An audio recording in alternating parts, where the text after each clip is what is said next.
Get this started, baby. Let's go. Welcome to the first ever Beer to Ball. My name's Andrew D'Agostino. That is my co-host, Brian Gross, and we're here to talk some baseball today. First up, we're going into our headlines. Pablo López.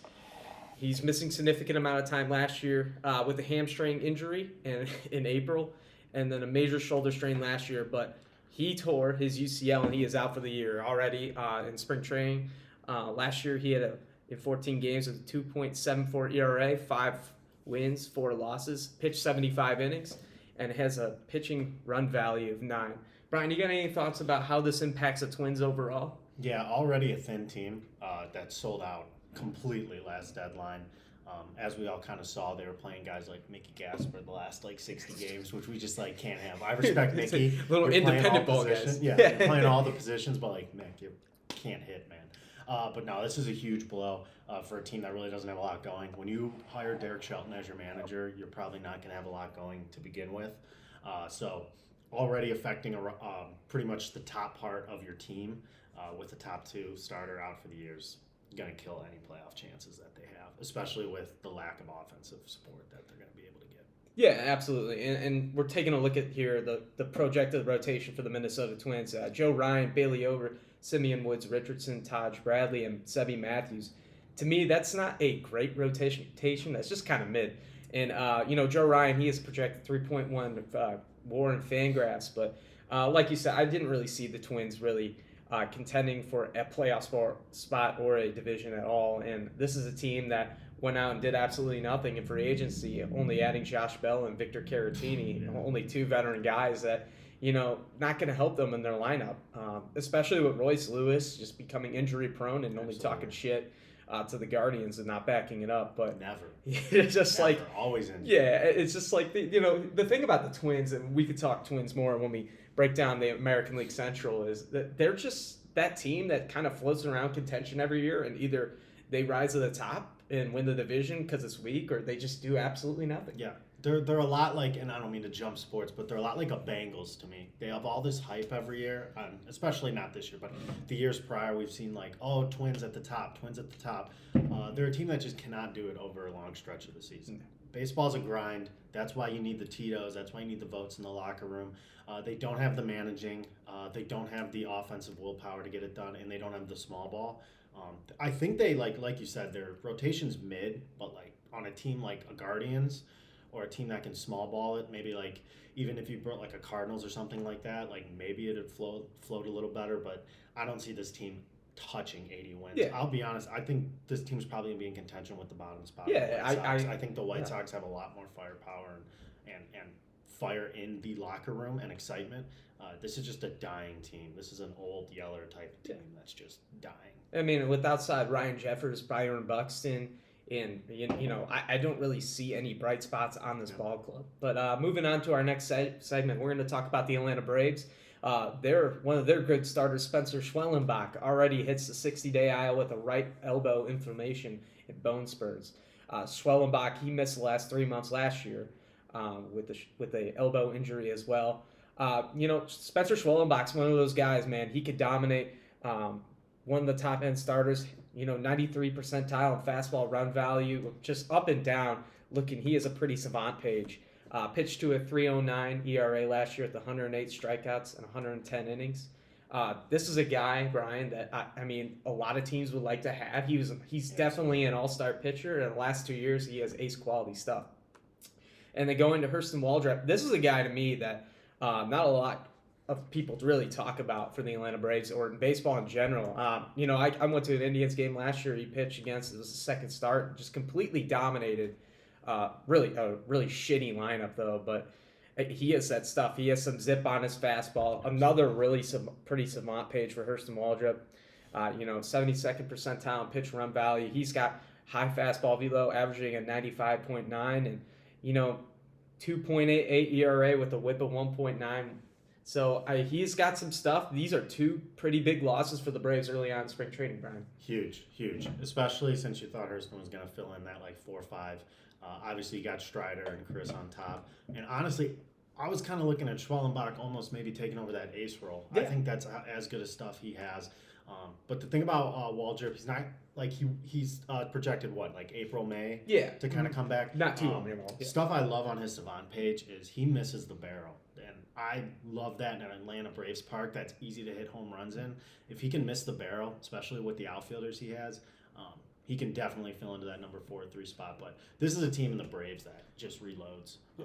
I think this is a team that is completely being underlooked going into the year. If there's any team that's going to touch the Dodgers, I think this is the team. I think, honestly, talent-wise, they're damn near as close in that lineup.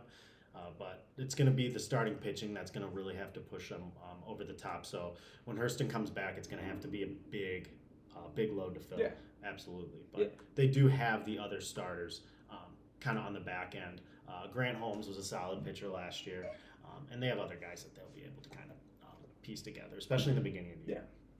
And looking at the Braves lineup, and we're going to talk about the expectations for the Braves, what we have next in our next segment. Ronald Acuna, could he stay healthy for a full season? We know what he can do. He's an MVP quality player. He went 40-70 a couple of years ago. He's a guy that the Braves just need to stay healthy. Matt Olson's one of those guys. He's just a violent swing, just comes to the ball, hits it very hard, hits the ball hard all over, gap to gap, alley to alley. Pretty swing. One of the best defenders in all of baseball.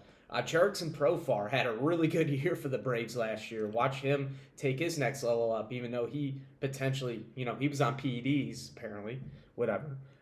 Drake Baldwin, Rookie of the Year last year. He's very good, and with Sean Murphy down, he's going to take all the load of catching, and Austin Riley, could he bounce back? Mike Yastrzemski, that is a great addition to this lineup for the outfield, and we all know what Michael Harris and Ozzy Albies can do. And I wanted to ask you about the Mauricio Dubon trade. I loved it. Just such a good fit for the Braves. I'm so happy you asked me that, Andrew. I love this move. Get a guy low in your lineup. Maybe he sneaks up to the top. I highly doubt that. Probably going to be lower in the lineup. He's got good speed on the bases. He's going to give you a good shortstop. Also a guy that's going to be able to just kind of relax in the bottom of the hole and be able to just basically get on base for Albies, Acuna, roll it right into those top guys. I mean, when you have, Profar is such a big person to put in that lineup too, and that's not even including Sean Murphy on the bench, or I think he might be banged up. But for the most part, this team, and you even have Eli White coming off the bench. This team's so loaded every which way. But Dubon, I think, was the perfect piece because they didn't need a Frankie Lindor. They just needed a serviceable shortstop, a veteran, a guy with a lot of good playoff experience as well. Yeah, and they had that shortstop, and unfortunately, Han-San Kim was a victim to ice. He fell and broke his hand on ice. So he's going to start on the IL for the Braves as well with Sean Murphy. And, the Braves and my expectations for them, and we'll talk about this a little bit. Again, you said earlier in the show, this is a team that can compete for the division and maybe even the American League pennant. They got off to that horrid start last year, Brian. Absolutely. But when Michael Harris made his adjustments in August, the team started pitching better. That bullpen started gluing together. Rafael Iglesias, who came back in free agency this year for that team. They have the pieces to be a great team to contend for not even just the pennant, but maybe even the World Series. They just got to get past the Dodgers, in my opinion. Absolutely. I think this is going to be your number 2 team, not only in the NL, but pretty much in the whole MLB. If we see this team against the Dodgers in the NLCS, I can safely say that's probably the World Series what you're watching. Similar to OKC last year in the NBA Finals when they were playing in the championship series, but. I mean, this team is something, and they're going to come hungry. I don't think you've ever seen a Braves team that's going to come hungry. They have a new manager. Matt Weiss, it's a perfect hire. They just needed a new face. They need to just keep somebody. They need somebody that could just keep kind of the puppies in the playpen. Yeah. They have so much talent. You just can't let this spill over into something like last year where you start so terribly. Injuries are going to happen. And it's sad with this team. Sadly, we have guys that are a little more susceptible. But there's so much depth that if he could just keep things corralled, stay around 500, 5 games over 500 those first month or two, this team in the summer, you're going to be seeing 5, 6, 7 game win streaks easily. Absolutely. And especially with this bullpen, with Robert Suarez coming in from San Diego in free agency, somebody that backs up and backs down in later in the 9th inning to help out Rafael Iglesias is what this team needed. And honestly, too, I feel like this team was more aggressive in free agency than a lot of people give them credit for because so they didn't get huge names, but they pinpointed perfect spots. we were talking about Hong Sung Kim. I mean, that is a perfect dude for them, and he will be back in a year. Sadly, like he said, victim to ice, but sadly, like a bad injury for them. But something that's just so fun with that team that they're constantly trying to improve. You got to give credit to that ownership. That city loves the Braves. I have a buddy that's been living in Atlanta since high school. They love the Braves, and I'm telling you, if you're a betting man, if you can get this team at 1,600, Yeah. I mean, if you're telling me they're the 8th best, they're behind Good teams little like the Red Sox and the Mets. And I love the Blue Jays, but I don't think everything's going to be aligned like last year. Yeah. And then even like Seattle, I think 1,600 for the Braves is crazy. It's And a then good little sprinkle right there. that's honestly. already Yeah. insinuating that they're below the Mets, so definitely sprinkle on them as well for the division. Absolutely. Moving on to our next segment, Gooner of the Year here at Beer to Ball, A to B Media, Tony Clark. Tone. So what I'll do is I'll read you the Tony Clark situation. We'll talk over it a little bit. We're not going to elaborate too much because we're not a CBA podcast. We're a baseball podcast. But this does have a big impact on Major League Baseball. So Tony Clark resigned as executive director of Major League Baseball Players Association following an investigation that uncovered an inappropriate relationship with his sister-in-law. Hey, hold on, it gets even better. Tone. Tony was employed by the union, but his relationship reportedly violated union policies, obviously. That's not even the only thing. Tony Clark's resignation came amid of a broader federal investigation into the MLBPA's finance and leadership practices. Prosecutors have been examining allegations involving potential misuses of union resources, governance concerns, and the union's business relationships. Though Clark has not been charged in any crime yet, again, Brian, the CBA negotiations are coming up in December 1st of 2026. There's going to be a lockout. There's nobody as the head of Major League Baseball Players Association right now because he had to be a horn dog. I'll tell you what, this is obviously one of the craziest situations, just even crazier. Like, you can have the debate if it'd be worse if it was his brother's sister, or in this case, his sister's sister. I'll let you be the judge of that, the fans out there. But this is something that you just know they're going to attack the players' union on this one. They're going to try to get one over. They're going to try to get them nervous. They have to elect somebody immediately, even if they don't think they're 100% ready for this role. They need to put somebody into that position and even give them help, behind the scenes possibly. Yeah. You cannot let the players possibly go in without a lead man for them. I mean, that's like bringing a knife to a gunfight. So I see this being very, very detrimental. It's a funny story and we laugh, but as baseball fans, this is something we've seen down the line for a year or two now, this 2027 lockout, and this just adds more to the fire of these owners are going to take their ball and go home. Yeah. At the end of the day, we don't want the players to get screwed over. We obviously want our salary caps, and we get all into that when we want to, but at the end of the day, we need somebody fighting for the players, and we need somebody fighting for the league, and when one of those is not in power, it could get rough. It could get really ugly. It is going to get ugly, especially because the MLB owners are already pushing for that salary cap, and we'll talk about that later. Again, we're not a CBA podcast, but I do want to mention that the Deputy Executive Director, Bruce Miller, is viewed as like the likely interim for the Players Association. So our second segment, and this is the main topic of our show, the WBC. We're deep diving in to Team USA here on Beer Ball. Excuse me. And Brian, we're just going to go through each position, give them our thoughts about each player, how they fit into this team. Absolutely. And, this is a team to me. This is the most complete Team USA team I've ever seen. I think that 2017 team was good. I thought the 2023 team was good. But Mark DeRosa has some serious talent here on this ball club. DeRosa's cooking with this roster. Yeah. I really like the approach Team USA has brought the past couple ones.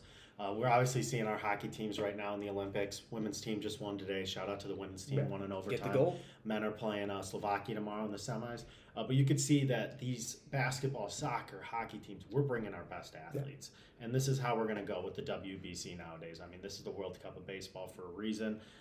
When you have this catching unit, it's insane. I mean, Cal Raleigh and Will Smith. That's all you got to hear. I mean, that's like your Megan Fox and your Sydney Sweeney. Yeah, That's the that's cream of the crop. You cannot. It's literally number one and number two in the league. I mean, a switch hitter that hits 50 home runs, and then you got a catcher that probably hits 40 to 50 doubles every year, and both of them are elite framers, elite players at the position. They're aggressive catchers. They'll throw guys out from behind. I love those two guys, especially being able to kind of rotate in and being able to use one. Maybe if you can even kind of sling them both into the lineup, pinch hit one in the 8th or 9th in a tie game. That's a huge. I know it'd give up that second catcher, but that's a huge ability to have, especially from a catching position where it's never going to be a low point with hitting. Yeah, and I think DeRosa, especially with this catcher's unit right now with Cal Raleigh and Will Smith, he has the opportunity to, Kyle Schwarber is the DH, and Kyle Schwarber doesn't really hit that well against left-handed pitching when it compares to Will Smith. So they can have the opportunity where they have, Cal Raleigh catching one game and Will Smith DHing. Yeah. But when it's like reverse splits, they can have the other way around, giving Raleigh rest, especially because this is still spring training to them, right? Yeah. This is so early in the year where they're working back, getting their workload in. We're going to see a lot more offensive firepower in this WBC than ever, especially because hitters in general are already working the higher workload, already getting ready earlier than they usually are. But moving on to the infielders, man, I love this group already. I love it. Alex Bregman, I mean, you could slide him in at second or third if they really wanted to. Bregman, who just signed a big deal with the Chicago Cubs, will be on this roster. You got Ernie Clement, and I know Brian loves Ernie Clement, and we'll get into that in a second. Ernie Clement of the Toronto Blue Jays will be on this ball club. And then Paul Goldschmidt. Goldschmidt's going to bring that right-handed presence. He's got a great eye. He can work the count. Good contact hitter. He just re-signed with the New York Yankees. He'll be on the ball club. Bryce Harper, that's just a no-brainer. You have to bring Bryce Harper in here. He's honestly as American as it can get. Captain America. Yeah. Gunnar Henderson, just a stud. He had a down year last year, but I'm buying all the Gunnar Henderson stop up from here. And then some Bobby Witt Jr. at shortstop as well. So we'll go over in the infield. Any thoughts about this? And we'll debate who should be starting who and whatever there. Yeah, I have to say my favorite's seeing Bobby Witt in there again. Something about a guy like that's just shows American baseball. 5-tool player. Obviously, his dad played for years. He's, I think, number 2 in the AL MVP odds right now. He's going to be a guy that's going to be like Trey Turner was in that 2023. He's going to be the horse. He's going to be the leadoff hitter. I expect 10, 15, 20 hits probably from him in this tournament. And just how fun is it that Ernie Clement's on this roster? Yeah. I think a guy that's electric. And you got to think of what kind of baseball this is. This is small tournament baseball. You got to think of when you're playing travel compared to school. These are guys that can get hot quick and provide big moments. Ernie Clement's a guy that's gone through every level of baseball. He's had no life. He's had now the best life in baseball. This dude's not scared of any moment. Yeah. He's not going to be scared of a bunch of fans in Miami against a team like Venezuela in a semifinal. He's gonna love it. He's gonna embrace it, and especially a guy that can play so many different positions in the infield. Who would be your top 2 favorite kind of under the radar guys, maybe instead of a Witt or a Harper that you really see kind of helping out this team in the infield? Well, I mean, not under the radar, but a guy that I think is going to have a huge impact is going to be Alex Bregman. And I think that's a no-brainer. Alex Bregman had a great year last year for the Boston Red Sox. He's going to bang the ball all over the park. He's going to be a clubhouse presence. He's going to get on guys. That's what he's known for in Houston and in Boston. But like you said, Ernie Clement to me too. This is a guy that was DFA'd by the Guardians and the A's, and then he literally stumbling his way almost out of the league to the Blue Jays, restarting his career. Had the most hits out of everybody in a postseason ever. I think he's going to have a big impact because this is a guy that has the world, the weight on his shoulders, and he don't care. He's just going to go out and ball. Another guy I think is going to have a big impact is Paul Goldschmidt. I love it. Paul Goldschmidt's going to bring good defense out there. I know he's getting old. His bat speed is declining, but Paul Goldschmidt's still going to play some good baseball for you, especially just in a tournament like this. You need veterans out there. That glove's such a good point, honestly. Especially in this tournament, you're going to need fielding. You're going to have to make the plays. Pitchers are not going to be at their best. so they're probably not going to hit the exact spots that they want every single time. They're not going to be as fresh as they will be in May. Rightfully so, since it's spring training. So you're going to have to rely on those guys making plays out there, and then making the easy ones, because you really don't want to give extra outs in this tournament, especially with some of these lineups. Yeah, absolutely. Moving on to the outfielders, we got this is just a stacked class, man. I'm just saying. With a replacement. Yeah. Let me just add, It's just Roman Anthony taking over for Corbin Carroll. Corbin Carroll would have been so good on this team, but I'm not mad with Roman Anthony. Roman Anthony absolutely balled when he got called up last year for the Boston Red Sox. Byron Buxton, he's one of those players, man, that is just like, he's a stud. He plays good defense. You know, he's a step or two slow from all those injuries that he had. But Byron Buxton's going to bring you pop. Byron Buxton's going to steal bags, and he's going to play some good defense. PCA is the only concern I really have on this roster, and that's just me. I think he's just too much a head case, and no offense to PCA, but I like the talent here. I think they could have done better in this situation.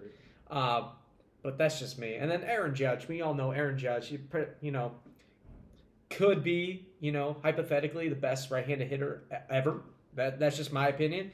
But Aaron Judge is going to bring some thump in this lineup we don't really need any more thump than that, right? No. You got two of the best hitters in the league with Cal Raleigh and Aaron Judge, except for Ohtani. But any thoughts about the outfield so far? Well, you just have so much protection, too.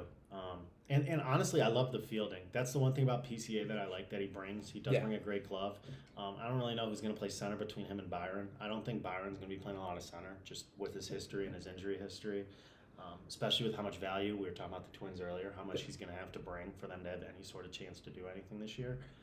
But like you said, Roman Anthony, that is replacing like a filet mignon with like a T-bone steak. Yeah. That is like the perfect, to bring in a dude that is going to bring in that power. And I know his power was a little questioned in his first year, but still his metrics, his speed off the barrel is filthy. His aggressiveness, for him to take this spot shows you right away how aggressive of a dude he is. He just wants to play and ball. And then being able to kind of fill into a ton of different spots in the outfield as well and provide a good glove. He's another 5-tool player. It's pretty much, besides PCA, guys that have hypothetically 5 tools in this outfield. Yeah. And Judge's speed's probably not there like it used to be. But for the most part, guys that are bringing 3 to 4 tools on every single day on the diamond. This outfield's easily the best in the WBC, and I'm super excited, especially about Roman Anthony. To replace that with Corbin Carroll, because obviously you're saying too, Corbin Carroll's so exciting. Just a great replacement, and it fills in that gap that we needed that Corbin's going to leave, sadly. Yeah, Roman Anthony, again, we were talking about the bat speed, just the bat-to-ball ability that he showed in his short time in his 112 or something games that he played for the Red Sox last year. Solidified himself as a top 100 player in this league. And honestly, I think he'll take that next step. And just an offseason, a year of development for Roman Anthony. He's just a guy that is a baller. You can put him in the corners. He'll play good defense. He'll come in and he'll hit for you. He'll get on base. That's what Team USA needs, and they got thumpers up and down this lineup. And guys like Roman Anthony are going to solidify probably that middle of the order, lower third. Probably he'll be batting like 7th or 8th, maybe somewhere in that nowhere range. To breathe. Yeah, nowhere to breathe for pitchers. Yeah, like you get to the 7, 8, 9, man, you're going to have 2 guys on base with one out, and you're still going to be facing a top 3 hitter in an MLB lineup. Yeah, that's hell as a pitcher, so I can't wait. And you're telling me like Great Britain is going to have answers for this team? And we'll talk about the pool in a little bit, which is absolute dog shit. We're going to get that out of the way. We got very lucky. What is this pool? We're going to talk about that later. But DH, the only DH on the squad, Kyle Schwarber, Schwarbomb, Schwarb Daddy. That's what they call him in Philly. But perfect. He's just American as it gets. American hot dogs, hamburgers, and Schwarbombs. Yeah. What? I don't care what anybody tells me. If you bet, nothing is more fun to hit than a Schwarbomb. Yeah. You saw what he did in the, I know it's the All-Star game, but the home run off. You've seen what he did this year with 50-something home runs. Yeah. It's just going to be a guy that's going to produce pop at anywhere you put him in the lineup. And he hits, man. He's hit his whole career. We've sadly seen it as Indians fans, or Guardians and Indians fans our whole life, with the replays of 2016. However, but it's just a perfect person to cap it off. Like truly like an A to A- roster. that they've drawn up. The best one of all time, like you've said. Yeah, and I'm gonna take this even further, which Kyle Schwarber. Do you think Mark DeRosa puts him in the leadoff spot? Because I love it. what I'm thinking is, I know Bobby Witt could solidify maybe in that leadoff spot, but Kyle Schwarber is a leadoff hitter for the Phillies. He could just go yah whenever he wants. He still gets on base. He might strike out, but I'd rather have Bobby Witt batting in the lower third or something like that in the middle of the order with that speed, and have Kyle Schwarber in the top, because if he goes yard, that's already a great start, because you have Aaron Judge probably sitting behind him at 2 and then Riley at 3. That's how I think DeRosa's going to play with this lineup. He's just going to juggle around, see what fits. I actually love that. I love that, Andrew, because not only does it protect Bobby being the 2-hitter, he's going to be able to see kind of how they're approaching Schwarber. Hypothetically speaking, Schwarber, what's the worst situation? Oh, he walks, right? Yeah. Besides an out, obviously. He walks. Bobby Witt grounds into a ground ball. Bobby Witt's going to beat that out and make it a fielder's choice 9 times out of 10. All of a sudden, you have Bobby Witt on first base still with 1 out, with the middle of your order coming up. He's going to be able to steal second. And that is like the worst case scenario besides a strikeout. And think of how many times they could jump out 1-0, or even just a Schwarber double. Yeah. Just a rip all ready to start. And then you got Bobby Witt. I actually think that's genius, and I 100% think DeRosa's probably going to go. Yeah, and Mark DeRosa, he kind of showed that like the last WBC, just putting some guys in spots that you don't normally see. Yep. But we're going to get, we're going to talk about this rotation, and this rotation is just nasty. And I hate to say it, Tarek Skubal, the best pitcher in all of baseball, is going to be your ace, and just hats off to Scoops. I don't like him as a Guardians fan, but man, can he spin that rock? He's got a great changeup. He can get that fastball up to 100, and we know he could get deep in the ball games. He is perfect for Team USA. Paul Skeens, the Skeener, Dayton Livy Dunn. He's gonna get on the national stage, outside of Schittsburg. How is he gonna do? We don't know, but I'm really confident in Paul Skeens. I think that he's going to ball out. I think he's a really good number 2 for this club. We were talking about him earlier, Joe Ryan. Joe Ryan's really huge piece. A lot of people talk about him. He's floating around the deadline. He's going to be a buzzer beater trade at the deadline, but that didn't happen. So he sticks with the Twins. Joe Ryan is your number 3 right now for Team USA, and that's just a great piece for this ball club. Logan Webb is honestly just a great number 4 for this team. Gets high ground ball rates. Logan Webb attacks the strike zone, doesn't walk a lot of guys. When you watch the Giants, you don't normally think about, hey, I want to go watch, Logan Webb. You want to watch all these other guys. Logan Webb he's just a great starting pitcher, and he's, been for a while. And then the next one is Nolan McLean. He had a really good year, his rookie year last year for the Mets. He showed some really bright spots. Not so much to say about him in general, because he only pitched in a small sample size. Filthy stuff. Filthy shit. His shit moves everywhere. But just yeah. It's gonna be fun to see what he can do. Absolutely. And then Michael Wacha, we know what he can do. He's been with the Royals, the Cardinals. He's been everywhere. I feel like just a veteran guy that can get you innings. That's all he's here for. Nothing less. And then Matt Boyd. Yeah, Boyd. Matt Boyd. He's just a stud, man. Ever since he came back from Tommy John, he signed that minor league deal with the Guardians and went on with the Cubs. He had a great year last year. Matt Boyd is just a really good piece. They could use him as a long reliever. They could fit him anywhere. Any thoughts about the starting rotation, how they're going to match up? I'll hop onto the Boyd comment. I love Boyd because really only left you're going to have in that starting is going to be Scoop. So that's going to be a nice person to add if you have a right-handed or a left-handed heavy lineup. Boyd's still got a ton of good stuff, man. Yeah. Like people underrated him because he's funky delivery, hides the ball well as a lefty too. Something I always hated when I played. I know he can speak to it more as a lefty. Yeah. But just filthy stuff. He's got that nice slider downhill. He's still reaching about mid, like 92, 93, 94. And his location's filthy, man. Especially what the catcher's gonna have back there. That's a really fun one. I'm really excited. Obviously, the top 4 guys are studs. I'm very curious to see if Logan Webb even's the number 3. But I'll be honest, the guy I'm so excited for is McLean. Dude's got filthy run on his fastball, filthy run on pretty much all of his off-speed and his breaking balls. And I just like how he kind of attacked the situation with the Mets and took the reins. Exactly. I think that could be a guy in a short 6-7 game tournament. That's super interesting, and I would definitely keep an eye out on that number 3 starter. So our first 2 games, it's like Great Britain or Brazil or vice versa. So it's going to be Skeens and Scoops. Very curious to see who goes against Mexico in that third pool game. That's going to be really the only one that's probably going to test us a little bit, potentially. Really curious to see who they're going to throw out there. Personally, I'd go Logan Webb, but I would not mind Joe Ryan in any sense of the imagination. Like, you really can't go wrong. It's like having a 20 or a 21 against a dealer that's showing like a 5. So if you knew blackjack, you know exactly what that means. But this rotation's filthy. I like how all of them kind of do different things as well. And I don't know if you wanted to get into the bullpen next or if you had any more thoughts on that starting pitching. Yeah, I got a little more to say on that. I think that the Matt Boyd point was just great because like, you're going from Tarek Skubal, a guy, a lefty that throws 100 miles an hour. Yes. He's got a great changeup, slider. He can get outs. He high pitch count guy, doesn't get too deep in the games. Gets around that like 5.5, 6 inning mark.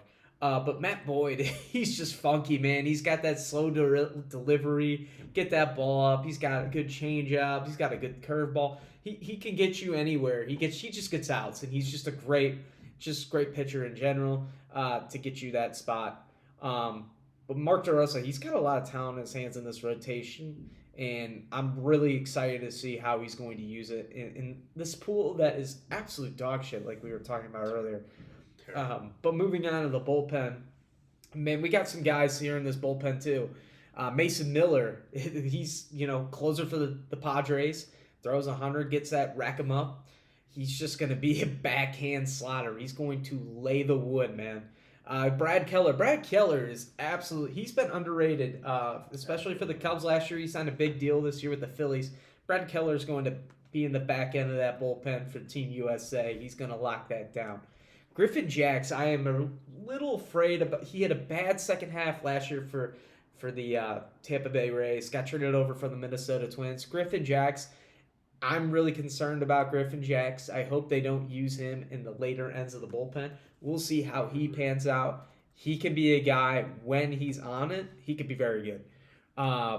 Clay Holmes. Clay Holmes is kind of weird to me because Clay Holmes started games last year from the New York Mets. So we'll see if he's going to be either a long reliever or he's going to start games for Team USA or close, honestly, if we get into a situation in later innings where Mason Miller's already pitched and we're in extra innings and his workload's too high. Because, again, like we said earlier, this is still technically spring training. They're still in pitch counts, pitch limits, and all that, even though it's a 7-game tournament. Garrett Clevenger is just a nice lefty. He's been with the Rays and the Dodgers. He's just been serviceable everywhere he's gone. David Bednar of the New York Yankees. David Bednar came over from the Pirates to the Yankees, and he had a good year. He's always been reliable. He's got some good stuff. He can get it up there. Veteran presence. He's good for the back end of the bullpen. And Garrett Whitlock of the Boston Red Sox. He can get outs, attack the strike zone, doesn't walk too many guys. So great bullpen for Team USA. Yeah, I do think it's a good bullpen. I have a little bit of worry in the case that a lot of these guys have not pitched big baseball. Yeah. That's what I'm worried about in the back end. Scooball's pitched in the playoffs. Even Skeens, if you want to talk about College World Series. Logan Webb's pitched big games. I don't think he's pitched in the playoffs.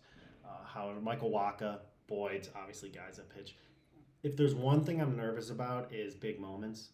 Mason Miller's great. I really see him as the only for sure closer that's going to get stuff done consistently. I do like Bednar. I think Bednar is a good, tough ad. He's kind of a bulldog coming in, good mentality. Like you said, I don't understand Griffin Jacks being on the team. This is like one of the bullpen decisions. I don't know, and I am biased as hell. I don't understand even like I would put a Gaddis over somebody like a Griffin Jacks, to be honest with you. And I know people have their opinions about him. I wish Cade was American because I'd love to put that man on our team, but sadly, the Canadian. Shout out to the guards. But this is something that I just have a very questionable outlook at. But I do think Wacha and Boyd are going to serve more as relievers. I think Waka is going to be a guy, not to go back to starting pitching, but to your point, kind of putting him in the bullpen. I think he's going to be a great guy because he's a guy that's pitched on Team USA before. He knows how to pitch in different moments. pitched in a ton of big moments. I think it's really just kind of bridging to Miller. Bednar's fine. I think Bednar's your number 2. Who would be your second guy behind Miller? I think that's probably the better question. So I think Brad Keller's going to be your setup man. Yeah. That's what I think personally. Brad's a stud. Brad Keller he's just very, he throws hard, gets outs. Just redeveloped his career last year with the Chicago Cubs. I think he'll be your setup man. And then other than that, maybe Clay Holmes is going to pitch your 7th inning. Yeah. If that just depends if he's going to be your starter or a reliever. But that's we don't really know. That's up to Mark DeRosa.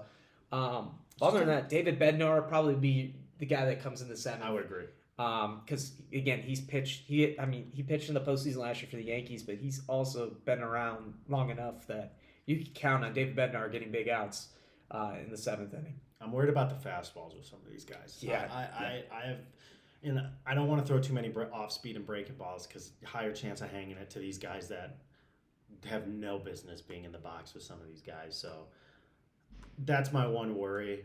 But I don't think we're going to get beat by a team like that. And the teams we're going to be locked into, like the Mexico and then the semis and finals, when that does inevitably happen, we're going to have the top guys ready to go. And it's probably going to be Miller 20-25 pitches to end the game. Yeah, exactly. And the other thing I'll say about this bullpen is I think Garrett Whitlock's going to be a very serviceable piece, getting you to that 2-inning mark, because we're going to need that at some point, especially, last WBC where we played Team Mexico and Brady Singer got a little bit jacked up. He got burned by Joey Meneses. It happens. Super early in the year. Yeah, like you said, spring training. And like Tarek Skubal, he as good as he can be. Let's say we play Team Italy and he gives up 4 runs and he has a little bit of, God forbid, he has forearm tightness or something like that. We need somebody like Michael Wacha, Garrett Whitlock, Matt Boyd to get you that multiple inning mark. I think that's why Garrett Whitlock is here for that reason. And Clay Holmes, honestly, because Clay Holmes did start last year in the Mets. Well, you need guys like that in a WBC. Absolutely. And this is a 7-game tournament, like you said, that we need guys that can eat innings. We need guys that can get outs. Absolutely. That's the whole point of having this bullpen right here. Now let's talk about the best guy in the whole rotation. I know you hate this move. I love Clayton Kershaw being on this team. It is stupid as hell. However, I think when you need a tournament of moments, what do you remember of the 2013 one when the Dominican won? You remember Fernando Rodney pulling the arrow. 2017, you remember Adam Jones, Robin, Manny Machado. 2023, you remember Trout, Ohtani. You're going to have moments, and there's going to be a moment where it's going to be the bottom of the 6th. We're going to be down 3-2 or tie a game. It's going to be bases loaded with a lefty up, and they're going to bring Kershaw in for one batter.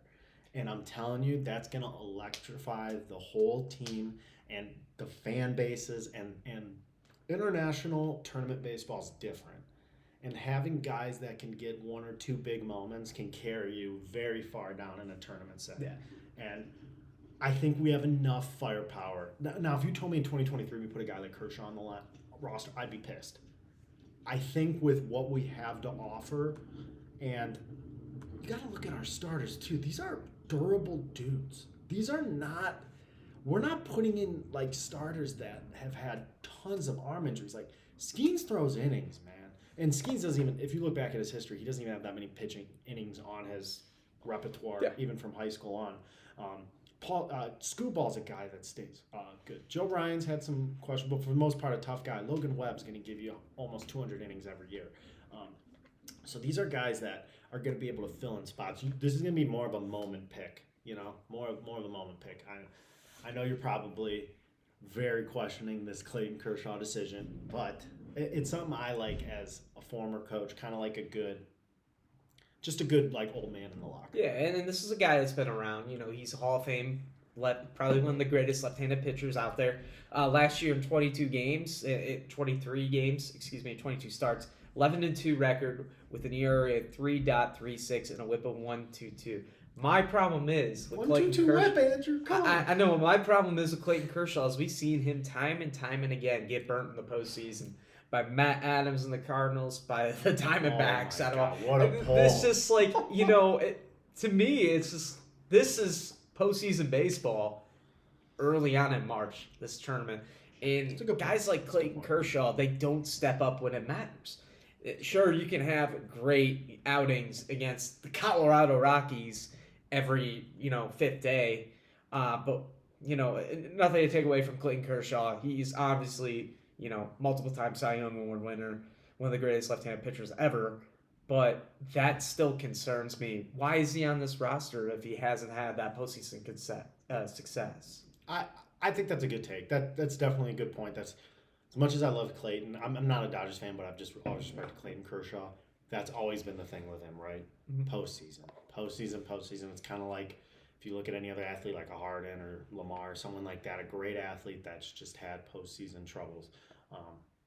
So I think the other guys, not him being not so big of a part, I think is going to diminish that a little bit. But that's a very valid point. And I also don't think DeRosa is going to throw him into any stupid situations. I think he'll probably go an inning or two against Great Britain, maybe. Inning or two against an Italy. Maybe. Italy, now we'll get into that in the next episode, but pretty good team. But I think maybe kind of more of like a throwaway game. Like a spot start against Brazil or something like that. Yeah, I could see that.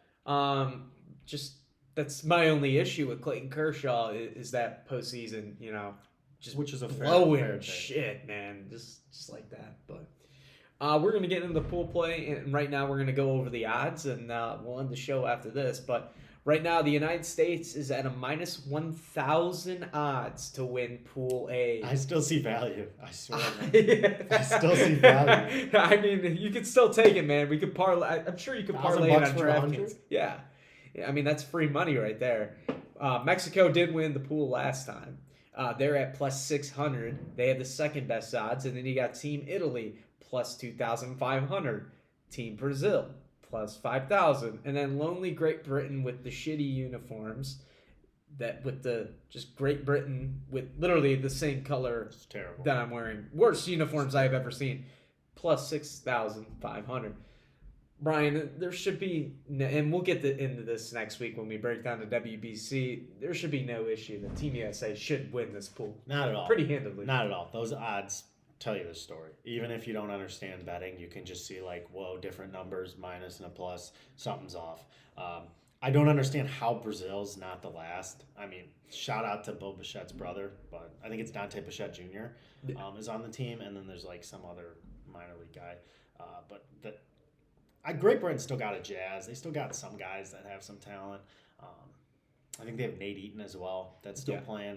But yeah, the bottom half of that, this is going to be an easy tournament. I think you can find some fun spots to look. Obviously, this is going to be the least competitive pool. I do think Italy's a fun team. They have a lot of fun guys. Jack Caglione. Vinny P, I think, is on that team. Yeah. Vinny P's on that team. I'm looking right now. They even have Canzone. Shout out Dominic Canzone. Dominic Canzone. They have Walsh Jesuit. Some hitters on this team. They have a Michael Lorenzen out of the bullpen. Miles Mastrobuoni. They have Jacob Marcy. That's actually that's a huge pull. I did not see that till right now. Jacob Marcy is going to be a good add to the top of that lineup. Pitching's obviously going to be kind of shit, but that's going to be a fun team to watch.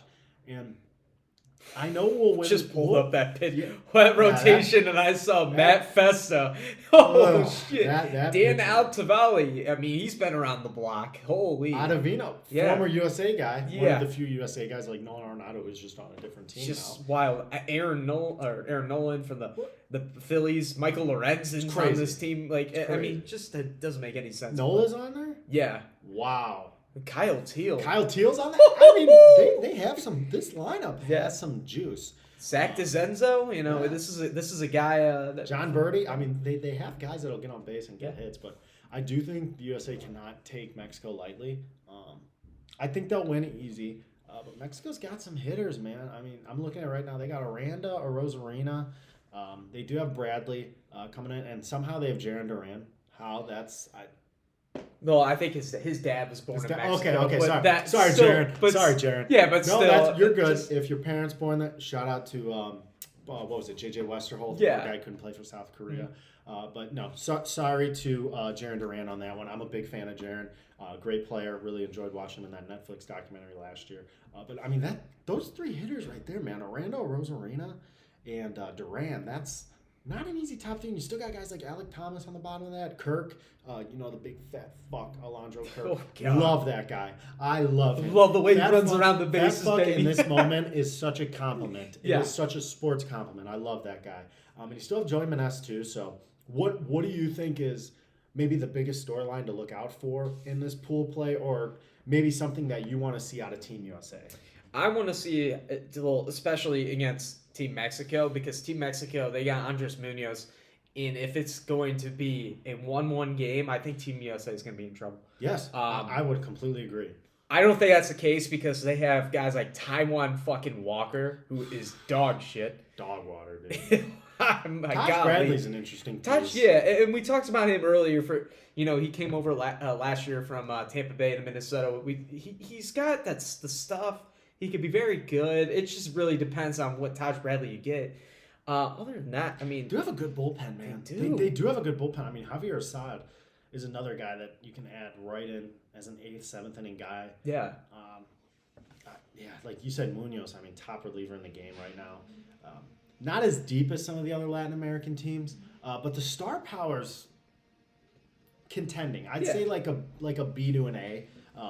I think Mexico's like right under those. I think they're right in line with the Puerto Rico and kind of right under those Venezuela. Yeah, and they got guys like Nick Gonzalez, who's a really good ball player for the Pirates. That's on here. He's that gonna can fill in spots. Yeah, in the tournament. he can hit. He can hit gap to gap. Ramon Urias, you could see a little bit from him, not too much. Joey Ortiz is just They do got Rowdy. Yeah, Rowdy Tellez, he kills right-handed pitching. You could see him. He's got some pop. I know he had a down year last year, but like you said, Jonathan Aranda he's one of the best first basemen in all of baseball. They have Randy Arozarena. We know what he does.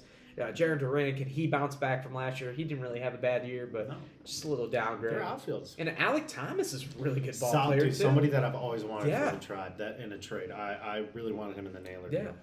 And we'll take a look at some of these other teams before we go here. We'll take a look at Team Brazil real quick, and we'll break it down for you. We're just doing this on the fly since we can't live stream. Yeah, I'll tell you what. Some bullshit. Dude, some of these teams you have to obviously point out people to watch, right? Yeah. So like Australia, we're gonna watch Bazana as fans and as baseball fans, the number one pick. Most baseball guys, like you're watching no one on the Czech team, for instance. But Brazil has a couple guys. They have a guy in the second overall appearance. First time since 2013 that Brazil's been in the tournament. Leonardo Reginado. A guy that's just played a lot of baseball, kind of their top Brazilian league guy. And then you have somebody in Dante Bichette Jr. So we've heard the name before. If you're an older fan, I'm sure. Or if you're a younger fan, your dad probably heard of Dante Bichette. You know Bo Bichette, the guy that went yard in the World Series, really showed his value in a free agent year. So obviously a team that's just trying to kind of get some momentum for the sport in their country. That's pretty much what it's for. And that's why we love this tournament. Yeah, I mean, like you said, I don't really know a lot of these players on this ball club. This is a lot of just Brazilian baseball players from their own league. Yep. Dante Bichette Jr. is the only one I really know, and Pretty much the only one. Leonardo Regano, he's been a veteran. He's been around the league in Brazil. He's been, rumored around the rumor mill for international signings for a while. But other than that, not too many guys that I'd be concerned about for Team USA. To wrap it up, what do you think the record would be for Team USA when we pull up the pool play real quick? I would say easily undefeated. Mexico's going to be the only team you worry about. Just to touch on a few teams, I don't see them having a trouble with Great Britain. Kind of going through each matchup, I guess. They have Jazz, they have Nate Eaton, they have Harry Ford, but that's not going to be enough to get it done for you. One, I guess you can start sweating a little bit. It's like that Team Italy, like we've kind of mentioned. Yeah. They have some dogs, Caglione, Canzone. We've kind of touched on them, but again, when you have Festa in your bullpen, you're not going to do shit. Just absolute shit. And then Team Mexico, we went over plenty. Yeah. I just think if you can play your game, limit the errors, really try to get weak contact. I think the fastball is going to be the biggest thing. That's going to really differentiate us from a lot of different types of countries and types of baseball players, is being able to hit 100 with run. That's what our guys do. We have the Splinker out of Skeens. We have the dirtiest changeup in goddamn MLB history in Skewball. We have Nolan McLean, who could throw the ball over into both batters' boxes. good and bad in that case. But I just think being able to kind of puff your chest down, be a lot like a Team USA basketball. No, come in here, know you're the best. Yeah. You're minus 110, minus 120 over a team that just beat you 4 years ago for a reason. Set the tone in pool play. Sometimes we've limped out into pool play, and it's really frustrated me, especially the last 2 years. I know you mentioned Mexico won it last year. We obviously lost to them. And then I believe the year before we lost to I think it was the Dominican in Miami. I remember that game. Andrew Miller gave up a home run to Yes, we lost to the Dominican, Cruz. and then we had to go into pool play. We beat Venezuela, and then we beat Puerto Rico. Yes. Yeah, And then we went on that run to eventually win it, which was great. But, Andrew Miller, I remember because it was right after the World Series, gave up another big one, sadly. David Ross and Nelson Cruz always have his number for some reason. But this is a team that has been as stacked as ever. It's similar to the Olympics we saw with Steph and those guys. I mean, we should win this. Know your stuff. Know you're the best. Go in with some confidence and have fun, man. When you have fun and play baseball, big things happen. This team's going to beat people, man.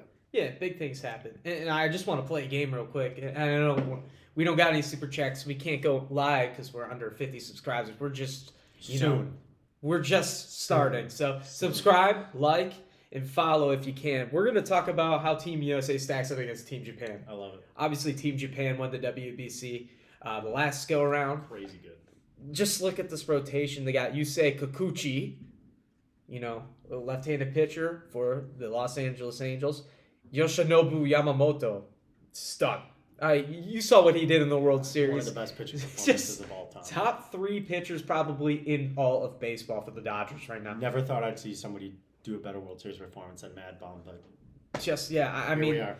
I was talking about with my cousin. He was looking at guys that for World Series MVP. I'm like, watch out for Yamamoto because he pitched really well in that NLCS. 12,000. And he cashed out on that like crazy. They got Yuki Matsui, a good reliever for the Padres.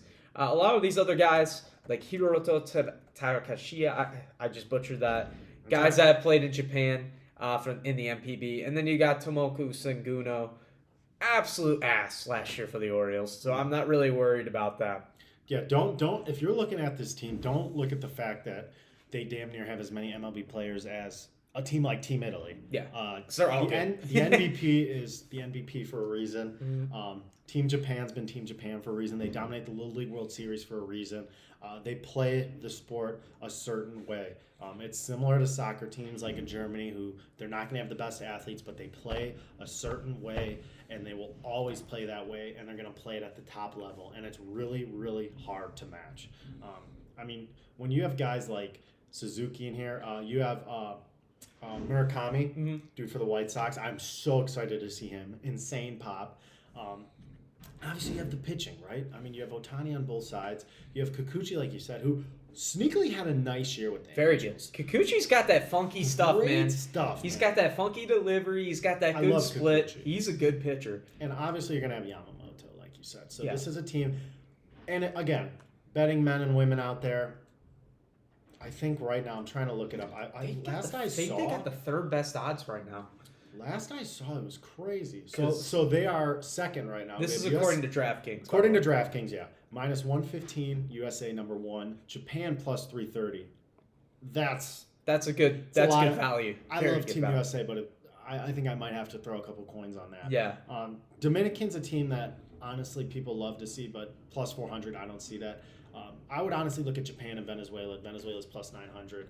I think those are going to be teams that are going to give more value. But for Japan to be plus 330, this is the championship we want to see. We want to see Japan versus USA again. Yeah. So hopefully we want to get our get back. We want to get our get back. And one thing is, I wish Mike Trout got his insurance fixed so he could play and get that get back against Ohtani. But another point I want to add on here is we Seiya Suzuki is one of the best right-handed bats. One of the best outfielders in baseball right now. Probably a top 15 outfielder in baseball. He's on this ball club.